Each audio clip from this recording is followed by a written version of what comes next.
دیکھیں اس سوال کا جواب یہ ہے کہ پہلی بات تو یہ کہ میرے علم میں ایسا نہیں ہے کہ قانون پہلے تھا، اب ایسا قانون نہیں ہے کہ جو اٹھا کے لائے گا تو کیس اسی پہ ڈال دیا جائے گا۔ اور اگر آپ یہ سمجھتے ہیں کہ میں ہی پھنس جاؤں گا، یعنی میں نے اگر اس مریض کو اٹھایا اور اس زخمی آدمی کو اٹھا کے ہاسپٹل لے کر گیا تو میں جناب مقدمات میں پھنس جاؤں گا، تو آپ مدد کا کوئی اور طریقہ بھی تو اختیار کر سکتے ہیں نا۔ یعنی اس سے کنی کترا کے گزر جانا یہ تو غلط ہے۔ آپ یہ کر سکتے ہیں کہ آپ اس کے قریب جائیں، اس کے کوئی نمبر دیکھ لیں اس کے کسی ریلیٹیو کا، اس کو کال کر لیں کہ بھائی آپ کا کوئی جاننے والا یہاں اس وقت زخمی حالت میں پڑا ہے، آپ آ کے اس کو اٹھا لیں۔ یا آپ ہیلپ لائن پہ فون کر سکتے ہیں، یا آپ موٹر وے کی پولیس کو فون کر سکتے ہیں۔ تو مدد کا صرف ایک طریقہ یہ نہیں ہے کہ اٹھا کے لے جائیں، اصل تو یہی ہے کہ آپ فوری طور پر اس کو ہاسپٹل پہنچائیں۔ لیکن اگر آپ کو ڈر ہے کہ میں چوڑے میں پھنس جاؤں گا یا مجھے جناب میرے اوپر کیس کر دیا جائے گا، جو کہ عام طور پر ہوتا نہیں ہے، لیکن آپ کو یہ ڈر ہے، تو پھر جو ہے آپ کسی اور طریقے سے مدد کر سکتے ہیں۔ مطلب کچھ تو رسپانس دینا، آپ کال کریں، ہیلپ لائن پہ فون کریں، یا موٹر وے کی پولیس کو بلائیں، یا ایمبولینس کو فون کریں، کسی بھی طرح سے آپ اسی کے موبائل سے فون کر لیں۔ اگر آپ کو ڈر ہے کہ میرا نمبر ٹریس ہو جائے گا تو میں پھنس جاؤں گا، تو آپ اسی مریض سے موبائل لے کر، یہ جو زخمی ہے جو نیچے پڑا ہوا ہے، اسی کے موبائل کو آپ استعمال کر کے کسی ٹرسٹ کو فون کر دیں کہ بھائی یہ بندہ یہاں پڑا ہوا ہے، آپ فوراً یہاں آئیں اور اس کی مدد کریں۔ لیکن اس طرح سے بالکل جناب گزر جانا جیسے کچھ ہوا ہی نہیں ہے، یہ بہت بدبختی کی بات ہے اور اس سے بچنا چاہیے۔ دوسری بات یہ کہ کسی مریض کے ساتھ اگر کوئی تعاون کرے یا کسی زخمی کو سڑک سے اٹھا کے کوئی ہاسپٹل لے جائے، تو اس زخمی کی بھی یہ اخلاقی ذمہ داری بنتی ہے کہ وہ اس کو تانے نہ دے اور اس پہ کیس ڈالنے کی کوشش نہ کرے کہ اس نے مارا ہے مجھے۔ تو اس سے بھی کیا ہوگا کہ یہ ہمارے معاشرے میں یہ جو ایک برائی ہے یہ آہستہ آہستہ انشاءاللہ ختم ہوگی۔ رہا یہ مسئلہ کہ اس کو اٹھا کے لے جاتے ہیں، اس دوران اگر وہ مر جائے تو پھر پولیس والے آپ سے پوچھتے ہیں کہ تم نے مارا ہے، تو دیکھیں یہ تو قانونی غلط ہے۔ کسی آدمی نے اگر کسی کو مارا ہوتا تو کامن سینس کی بات ہے وہ اس کو ہاسپٹل اٹھا کے کیوں لے کے جائے گا؟ تو یہ حکومت کی ذمہ داری ہے اس قانون، اگر ایسا قانون ہے، میرے علم میں نہیں ہے لیکن اگر ایسا قانون ہے تو اس کو تبدیل کرے کہ جو اٹھا کے لا رہا ہے وہ اتنا ظالم اگر ہوتا کہ اس نے مارا ہوتا تو وہ اٹھا کے کیوں لے کر آتا؟ یہ بہت غلط بات ہے، اس قانون کو تبدیل کرنا چاہیے۔ اللہ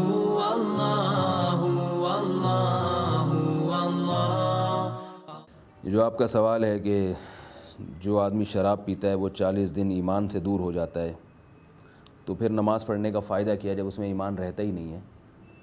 تو دیکھیں ایمان بالکلیہ ختم نہیں ہوتا۔ اس کی مثال ایسے ہے کہ جیسے ایک آدمی ہے جس کے پاس بہت زیادہ دولت ہے، ہم اس کو مالدار کہتے ہیں، اور ایک آدمی ایسے جس کے پاس دولت بہت کم ہے تو ہم اس کو کیا کہتے ہیں؟ اس کے پاس مال نہیں ہے۔ تو کیا مطلب 1 روپیہ بھی نہیں ہے؟ ایسا تو نہیں ہوتا، لیکن اتنا تھوڑا ہوتا ہے کہ وہ آدمی مال والا کہلانے کا مستحق نہیں ہوتا۔ تو ایسے ہی حدیث میں جب کہا جاتا ہے کہ اس آدمی کے دل میں ایمان نہیں ہے جو یہ کام کرتا ہے، جیسے حدیث میں آتا ہے کہ جو شخص چوری کرتا ہے تو چوری کرتے ہوئے اس میں ایمان نہیں ہوتا، جو زنا کرتا ہے تو زنا کرتے ہوئے ایمان نہیں ہوتا۔ حدیث کے الفاظ ہیں لا یزنی الزانی وہو مؤمن، کہ جب کوئی زانی زنا کرتا ہے تو وہ مومن نہیں ہوتا، تو ایمان اس کے دل سے نکل جاتا ہے۔ تو علماء ان احادیث کا مطلب یہ بیان کرتے ہیں کہ اس کا یہ مطلب نہیں ہے کہ ایمان بالکلیہ ختم ہو جاتا ہے اور وہ کافر ہو جاتا ہے، ایسا نہیں ہوتا۔ ایمان اتنا کمزور ہو جاتا ہے یا ایسا نحیف ہو جاتا ہے ایمان کہ وہ اس لائق نہیں ہوتا کہ اس کو ایمان والا کہا جا سکے۔ جیسے ہم غریب آدمی کو پیسے والا نہیں کہتے، حالانکہ پیسے تو اس کی جیب میں بھی 5-10 روپے تو پڑے ہوئے ہوتے ہیں۔ تو حدیث کا مطلب بھی یہ ہے کہ ایمان غائب ہو جاتا ہے، یعنی وہ شخص بے ایمان ہو جاتا ہے۔ مطلب یہ کہ ایمان ہوتا تو ہے مگر اتنا تھوڑا ہوتا ہے کہ وہ اتنا تھوڑا ایمان سے اس کو ہم ایمان والا نہیں کہہ سکتے، بلکہ ہم کو یہی کہیں گے کہ اس کے دل میں ایمان نہیں ہے، لیکن کافر نہیں ہوتا وہ۔ تو اب اتنا معمولی سا ایمان ہوتا ہے کہ جس سے بہرحال نماز کی شرط کے لیے جو ایمان ضروری ہے، یعنی ایمان کا وجود، وہ ایمان تو اس کے اندر موجود ہوتا ہے، لہذا اس کی نماز فرض بھی اس کے ذمے سے ساقط ہو جائے گا۔ وہ اس کافر کی طرح نہیں ہوتا کہ جو نماز پڑھے تو نماز قبول ہی نہ ہو، ایسا کالعدم نہیں ہو جاتا ایمان۔ اللہ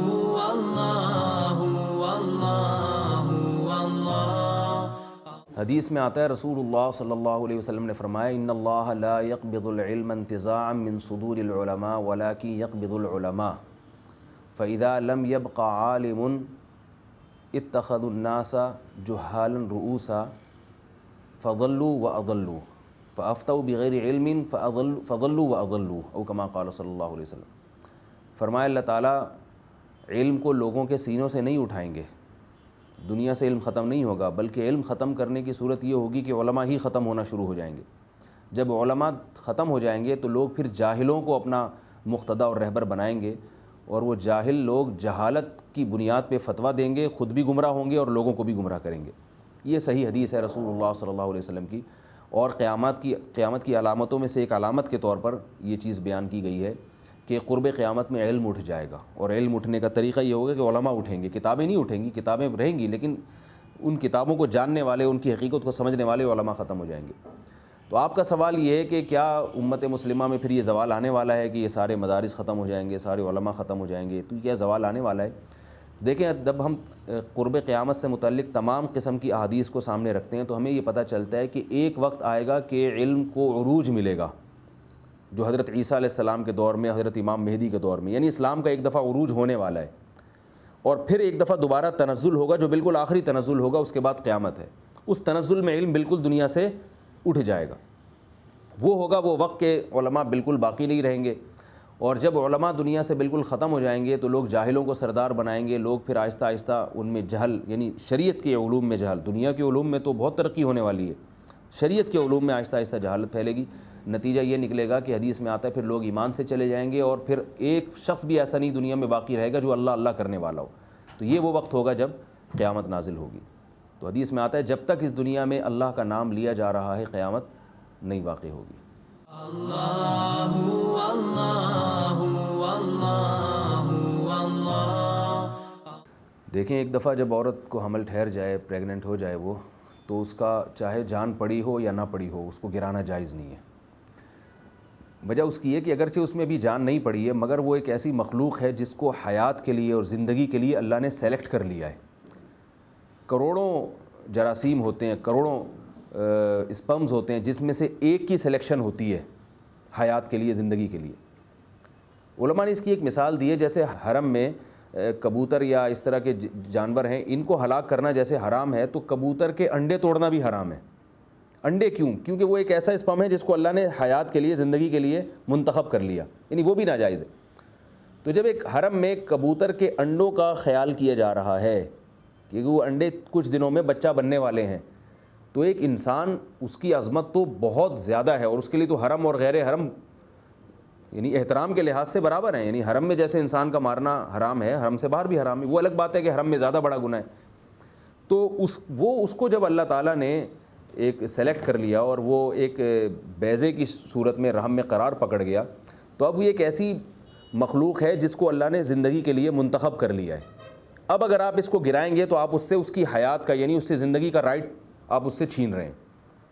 تو یہ بھی شریعت میں ظلم ہے، اور علامہ ابن کثیر رحمہ اللہ نے لکھا ہے کہ ماں کے پیٹ میں حمل گرانا بھی ناجائز ہے، اور یہ اسی وعید میں داخل ہے جس میں قرآن میں آتا ہے وَإِذَا الْمَوْءُودَةُ سُئِلَتْ بِأَيِّ ذَنبٍ قُتِلَتْ، جس دن زندہ دفن کی ہوئی بچی سے پوچھا جائے گا کہ بتا تجھے کس جرم میں قتل کیا گیا۔ البتہ بعض صورتیں ایسی ہیں جن میں 4 مہینے سے پہلے حمل گرانا جائز ہے، وہ یہ کہ عورت کی جان کو خطرہ ہو۔ مثال کے طور پر اگر حمل نہ گرایا تو عورت کی اپنی زندگی، جان یعنی کو خطرہ ہے، عورت اتنی کمزور ہے کہ وہ حمل کی تکلیف برداشت نہیں کر سکتی۔ تو چونکہ ایک عورت باقاعدہ زندہ ہے اور ایک مخلوق وہ ہے جو ابھی زندہ ہے نہیں لیکن اس کو زندگی کے لیے منتخب کیا ہے، تو جو زندہ ہے وہ پہلے اس کا حق ہے کہ اس کو زندگی دی جائے، جو ابھی یعنی جس میں جان نہیں پڑی اس کا حق بعد میں ہے۔ لیکن اگر 4 مہینے گزر گئے اور بچے میں جان پڑ گئی ہے، اس کا دل حرکت میں آ گیا ہے، تو پھر کسی صورت میں بھی اس کو نہیں گرا سکتے، وہ تو سیدھا قتل نفس ہے۔ اسلام چونکہ سب کے لیے قانون بناتا ہے، تو یہ وہ بچہ ہے، آپ دیکھیں غیر مسلموں میں ان کے لیے قانون نہیں ہے۔ چائنا میں، انڈیا میں جو لڑکی ہے اگر ماں کے پیٹ میں پتہ چل جائے کہ بچی ہے تو اس کو مار دیتے ہیں، اور بڑی اذیتناک طریقے سے مارتے ہیں اس کو۔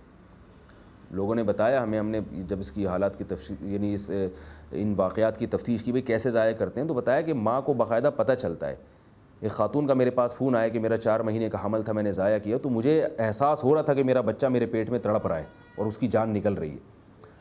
تو اب آپ یہ دیکھ لیں کہ یہ جو اللہ تعالیٰ کافروں کی صفات بیان کرتے ہیں ان میں رحم نہیں ہے، تو یہ اس واقعے سے سمجھنے میں آپ کو مدد ملے گی۔ ہندو بھی ضائع کر دیتے ہیں، چائنا میں بھی ضائع کر دیتے ہیں عورت کو، بچیوں کے ریشو، تبھی انڈیا میں بھی لڑکیوں کا گروتھ ریشو بہت گھٹ گیا ہے، چائنا میں بھی بہت زیادہ گھٹ گیا ہے۔ یعنی وہاں تو یہ خبریں آ رہی ہیں کہ ان کو شادی کے لیے عورت ہی نہیں ملے گی مستقبل میں، جس پہ وہ پالیسیاں بنا رہے ہیں۔ تو اب آپ دیکھیں کہ یہ کیسی قانون سازی ہے کہ جو دنیا میں آ گئے جو اپنے حق کا مطالبہ کر سکتے ہیں ان کے لیے تو قانون بن رہا ہے، جو بیچاری ماں کے پیٹ میں اپنا وہ حق کا مطالبہ ہی نہیں کر سکتی اس کے لیے کوئی قانون نہیں ہے۔ تو اس سے پتہ چلتا ہے کہ یہ سارے انسانی حقوق دنیا کو دکھانے کے لیے ہیں۔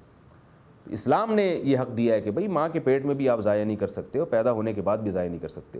صحیح مسلم کی حدیث ہے، رسول اللہ صلی اللہ علیہ وسلم نے اس کو وعدے خفی قرار دیا ہے، یعنی بھی زندہ درگور کرنے کی یہ خفیہ صورت بنتی ہے یہ، تو اس لیے اس سے اجتناب کرنا چاہیے اور حرام ہے، ناجائز ہے۔ اور یہ ساری چیزیں، یہ ساری اخلاقی برائیاں پیدا ہوتی ہیں اللہ پہ اعتماد اور توکل نہ ہونے کی وجہ سے۔ والدین کو ڈر ہوتا ہے کہ ہم کھلائیں گے کہاں سے، یہ بہت بڑی بدبختی کی بات ہے۔ جس اللہ نے آپ کو کھلا پلا کے اتنا بڑا کر دیا، آپ کو نکاح کے قابل بنا دیا، تو کیا وہ اللہ ان کو نہیں کھلا سکتا؟ اللہ قرآن میں فرماتے ہیں نحن نرزقکم وایاہم، ہم تمہیں بھی رزق دیں گے، ان کو بھی رزق دیں گے۔ تو یہ اللہ پر کتنی بڑا الزام ہے کہ اللہ مجھے اولاد دے رہا ہے اور کھلانے کے پیسے نہیں دے گا۔ میں ایسے بدبختوں سے ایک سوال پوچھتا ہوں کہ بتاؤ جب بچہ پیدا ہوتا ہے تو ماں کی چھاتیوں میں دودھ کیا اللہ پیدا نہیں کرتا؟ ادھر پہلے ماں روٹی کھاتی ہے، دودھ پیدا نہیں ہوتا، ادھر حمل ٹھہرا اور بچے کی ولادت کا وقت قریب آیا تو اللہ اس کی چھاتیوں میں دودھ پیدا کرنا شروع کر دیتے ہیں۔ یہ ساری چیزیں اس بات کی واضح علامت ہیں کہ اللہ بتا رہے ہیں کہ میں اس مخلوق سے غافل نہیں ہوں، میں اس کی بنیادی ضرورتوں کو جانتا ہوں اور میں اس کی ضرورتوں پوری بھی کروں گا ضرورتوں کو۔ چونکہ اس وقت بچے کی سب سے اہم ترین ضرورت دودھ ہوتی ہے، اس لیے اللہ وہ دودھ پیدا کر دیتے ہیں۔ مقصد یہ بتانا ہوتا ہے کہ جو اس کی بنیادی ضرورتیں ہوں گی میں اس کی وہ ضرورتیں پیدا کروں گا۔ دودھ تو ایک مثال ہے۔ اب عقل پرست آدمی جو صرف اپنی عقل پہ اور دنیا کے اسباب کو دیکھتا ہے، جو اللہ کو نہیں دیکھتا، وہ یہ کہتا ہے کہ صرف دودھ ہی پیدا ہو سکتا ہے، باقی کوئی چیز نہیں ہو سکتی، باقی تو ساری ذمہ داریاں میرے کندھوں پہ پڑیں گی اور میں پس جاؤں گا۔ اور جن کی عقل صحیح استعمال ہوتی ہے وہی کی روشنی میں، جو اللہ کے وجود پر ایمان لاتے ہیں، وہ یہ کہتے ہیں کہ جو اللہ ماں کی چھاتیوں میں بچے کی ولادت کے وقت دودھ پیدا کر سکتا ہے، اس لیے کہ اس وقت دودھ اس کی بنیادی ضرورت تھی، تو بعد میں اس کی جو بنیادی ضرورتیں ہوں گی میرا خدا میرا رب ان سے غافل نہیں ہے، وہ بنیادی ضرورتیں بھی پوری کرے گا۔ اسی وجہ سے نبی صلی اللہ علیہ وسلم نے فرمایا کہ بلکہ حضرت عمر رضی اللہ تعالیٰ عنہ نے فرمایا اکثروا من عیالکم فانکم لا تدرون بمن ترزقون، اولاد کی کثرت رکھو اس لیے کہ اللہ تمہیں ان کے ذریعے سے رزق دے گا، تمہیں کچھ معلوم نہیں کس کے ذریعے تمہارے رزق میں کتنی زیادہ برکت ہو جائے۔ تو اسلام نے ہمیں یہ سکھایا ہے کہ اولاد رزق کی تنگی کا ذریعہ نہیں ہے بلکہ رزق میں برکت کا ذریعہ ہے، اور رزق سے مراد صرف روٹی نہیں ہے، زندگی گزارنے کے جتنے بھی لوازمات ہیں وہ سارے کے سارے رزق کے مفہوم میں داخل ہیں۔ یہ قتل خطا ہے کہ نہ چاہتے ہوئے بھی آپ کسی کو مار دیتے ہیں، اس کا تو قرآن نے حکم بیان کیا ہے کہ قتل خطا میں دو چیزیں، ایک تو دیت ہے، مقتول کے وارثین کو آپ دیت دیں گے، اگر وہ کم پہ راضی ہو جاتے ہیں یا معاف کر دیتے ہیں تو ان کا حق ہے۔ دوسرا 2 مہینے کے لگاتار روزے، 60 روزے کفارے کے طور پہ رکھنا ضروری ہے۔ ایسے کیسز اس وقت ہوتے ہیں عام طور پر کہ بعض دفعہ مائیں سو رہی ہوتی ہیں، بچے دودھ پیتے بچے پر رات کو سوتے ہوئے بچہ ماں کے نیچے دب جاتا ہے، یہ کیسز ہمارے سامنے بہت آئے ہیں۔ تو اس میں بھی یاد رکھیں کہ جو بچہ ہے اس کے وارثین کو دیت بھی دینی پڑے گی ماں کو، کیونکہ بچہ صرف ماں کا نہیں ہے، پورے خاندان کی طرف اس کی نسبت ہوتی ہے، پورے خاندان سے ایک فرد کو کم کر دیا اس نے۔ اور ماں پر یہ بھی لازم ہے کہ 60 روزے لگاتار رکھے۔ تو کوئی بھی نہ چاہتے ہوئے آپ سے اگر کوئی قتل ہو جائے تو اس کی شریعت نے یہ بتایا کہ 60 روزے رکھنے پڑیں گے اور مقتول کے وارثین کو دیت۔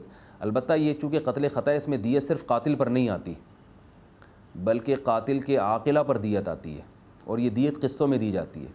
عاقلہ کہتے ہیں کہ آپ کہیں بھی جاب کرتے ہیں مثال کے طور پر، یعنی کوئی آدمی کسی کمپنی میں جاب کرتا ہے تو اس کمپنی کے کسی امپلائی سے کوئی غلطی سے قتل ہو گیا، تو کمپنی کے جتنے بھی امپلائیز ہیں اور جتنے بھی وہاں کام کرنے والے ملازمین ہیں سب پر وہ دیت تقسیم ہوگی اور سال میں وہ ادا کی جائے گی، اور اس کے ذمہ ہے کہ 60 روزے لگاتار رکھے وہ۔ اسلامی کورٹ ایسی صورت میں کوئی سزا نہیں دے سکتی کیونکہ شریعت نے سزا متعین کر دی ہے۔ اب آپ اضافی کوئی سزا دیں گے تو یہ ظلم ہو جائے گا۔ کوئی جسمانی سزا نہیں ہے، بس یہی ہے کہ دیت دو مقتول کے وارثین کو اور 60 روزے رکھو لگاتار۔ یہ جو 60 روزے ہیں یہ اس کا اور اللہ کا معاملہ ہے، یہ اگر نہیں رکھتا تو اس سے بھی حکومت اس سے مطالبہ نہیں کر سکتی، 60 روزے حکومت صرف دیت کا مطالبہ کر سکتی ہے، باقی جو 60 روزے ہیں یہ اس کا اللہ کا معاملہ ہے، اگر یہ نہیں رکھے گا تو قیامت کے دن اللہ اس سے سوال کریں گے۔ اللہ اللہ اس کو علماء حرام کیوں نہیں قرار دیتے؟ یہ تو علماء پر ایک الزام ہے۔ چرس کو، ہیروئن کو، گٹکے کو تو علماء ناجائز ہی کہتے ہیں، حرام ہی کہتے ہیں، کیونکہ ان کے نقصانات تو بہت واضح اور فوری نقصان ہیں۔ سگریٹ کے بارے میں آپ کو اشکال ہوگا کہ سگریٹ کو علماء حرام کیوں نہیں کہتے. تو ایسا نہیں ہے، سگریٹ کو بہت سارے علماء حرام کہتے ہیں اور بہت سارے کہتے ہیں کہ مکروہ ہے، حرام نہیں ہے. جو حرام کہتے ہیں ان پر تو آپ کو اشکال نہیں ہوگا، ان کا تو مذہب بالکل واضح ہے کہ بھئی نقصان دہ چیز ہے اس لیے حرام ہے. لیکن جو حرام نہیں کہتے ان کی دلیل یہ ہے کہ سگریٹ کا جو نقصان ہے وہ فوری طور پہ ظاہر نہیں ہوتا. یعنی وہ کہتے ہیں کہ حرام، خالص حرام اس چیز کو کہا جائے گا جس کا نقصان بالکل واضح ہو اور فوری ہو. سگریٹ کا نقصان ہوتے بھی کئی سال لگ جاتے ہیں، یعنی کئی جوانی تو لوگ گزار ہی دیتے ہیں سگریٹ پیتے پیتے، بڑھاپے میں جا کے نقصانات سامنے آتے ہیں. پھر جو نقصانات سامنے آتے ہیں تو ان کی بھی یقینی طور پر نسبت آپ سگریٹ کی طرف نہیں کر سکتے، بلکہ اس میں امکان ہوتا ہے، ہو سکتا ہے یہ نقصان کسی اور وجہ سے ہو رہا ہو. تو وہ علماء یہ کہتے ہیں کہ بھئی جو چیز جس درجے کی نقصان دہ ہے نا، اس پر حرمت کا اسی درجے کا فتویٰ لگایا جائے نا.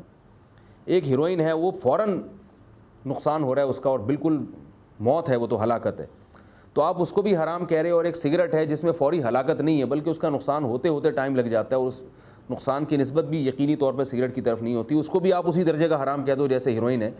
تو یہ شرعی دلائل میں پھر یعنی یہ گویا کہ غلو ہے ایک قسم کا. تو جو جس میں جس درجے کا نقصان ہوگا اس کو حرام بھی اسی درجے کا کہا جائے گا.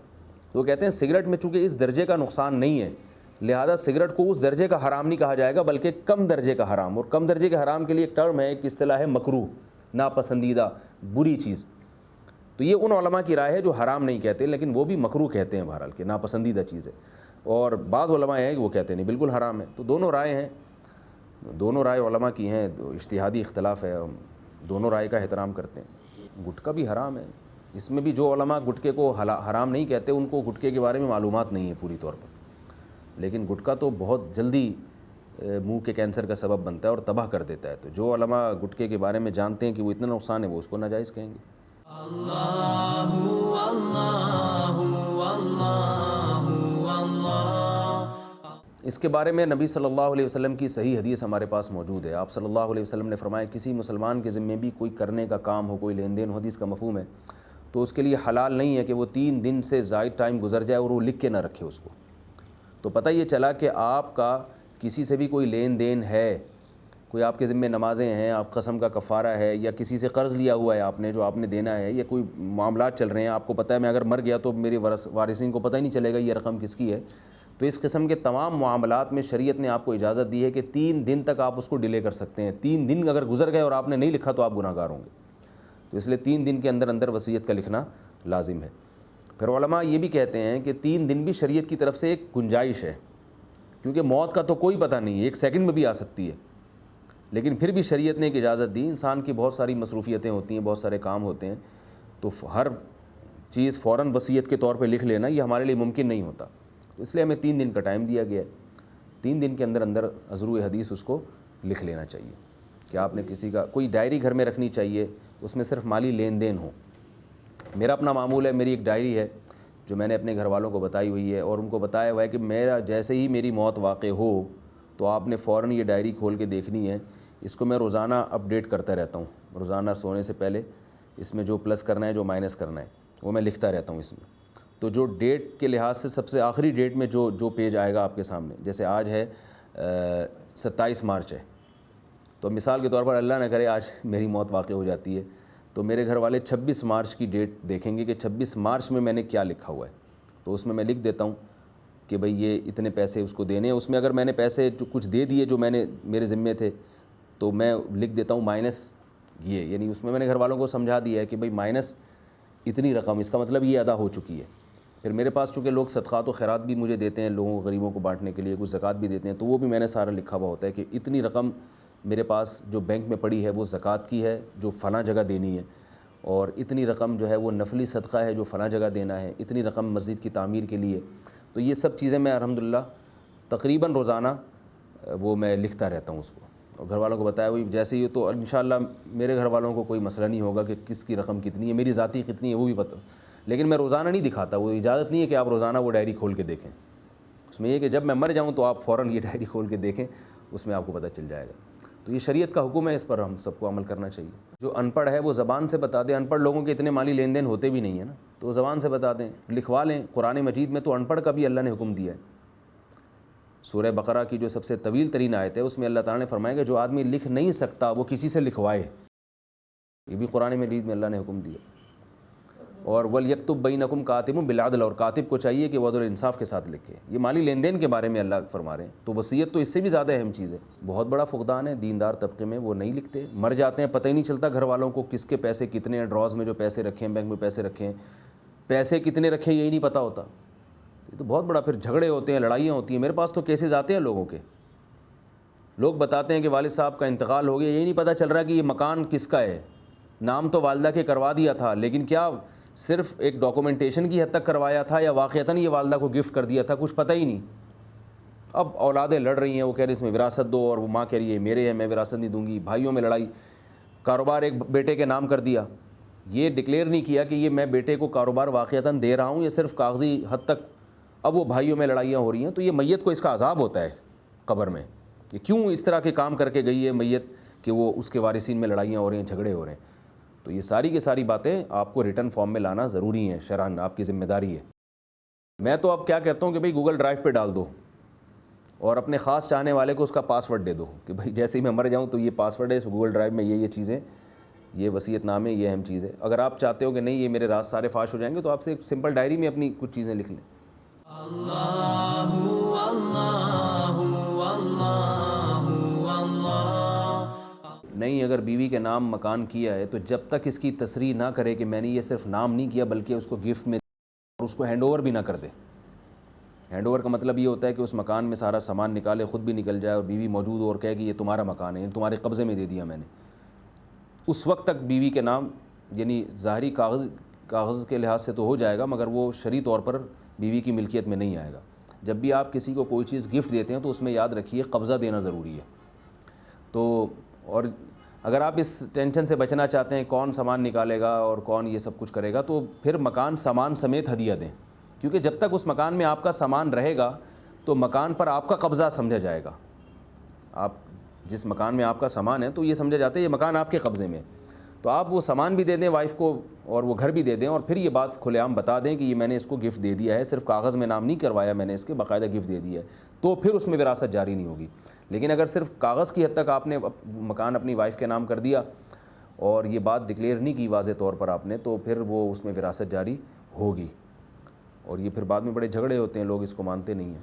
اللہ اللہ اللہ اللہ. سب سے پہلے دیکھا جاتا ہے میت کے والدین زندہ ہیں یا نہیں ہے. والدین میں سے کوئی، یعنی جو دنیا سے گیا ہے اس کے والدین اگر زندہ نہ ہوں تو پھر بہت آسان طریقہ ہے کہ سب سے پہلے 8واں حصہ بیوہ کا نکالا جاتا ہے. یعنی 1,00,000 روپے میں سے 8واں حصہ کیا بنے گا، 8 پہ جب ڈیوائڈ کریں گے 12,000 سم تھنگ بنتا ہے، 12.5%. تو وہ بیوہ کا حصہ نکالا جائے گا. پھر جتنا حصہ بچتا ہے تو بیٹے کا دگنا ہوتا ہے، بیٹی کا آدھا.